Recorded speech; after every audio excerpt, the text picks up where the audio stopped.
প্রতি বছর ২১ জুলাই এলেই আসানসোল স্টেশনের চিত্র হয়ে উঠত সম্পূর্ণ আলাদা। সকাল থেকেই ৭ নম্বর প্ল্যাটফর্ম সহ স্টেশনের বিভিন্ন অংশে তৃণমূল কংগ্রেসের কর্মী সমর্থকদের উপচে পড়া ভিড় দেখা যেত।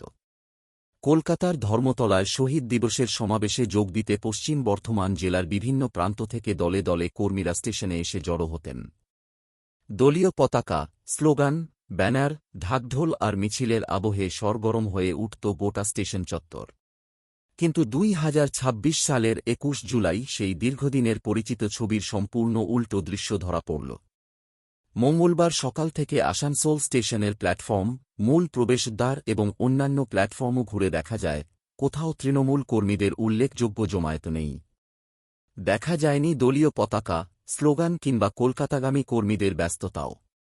স্টেশনে ছিলেন শুধুমাত্র সাধারণ নিত্যযাত্রীরা, ফলে পরিবেশ ছিল অন্যান্য দিনের মতোই স্বাভাবিক।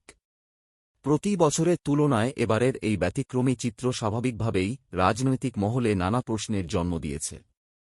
দীর্ঘদিন ধরে ২১ জুলাই উপলক্ষে আসানসোল স্টেশন যে রাজনৈতিক কর্মসূচির অন্যতম কেন্দ্রবিন্দু হয়ে উঠত, সেখানে এদিন কার্যত সেই দৃশ্যের অনুপস্থিতি নজর কেড়েছে সকলের।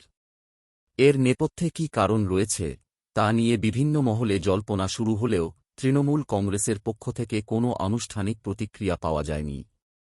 আসানসোল স্টেশনের এই বদলে যাওয়া চিত্র ঘিরে কৌতূহল সাধারণ মানুষের মধ্যেও। বহু নিত্যযাত্রীও এদিন আগের বছরের তুলনায় স্টেশনের পরিবেশে স্পষ্ট পার্থক্য লক্ষ্য করেছেন। রাজনৈতিক পালাবদলের পরে ২০২৬ সালের ২১ জুলাই আসানসোল স্টেশনের এই ছবি এখন রাজনৈতিক মহলে আলোচনার অন্যতম বিষয় হয়ে উঠেছে।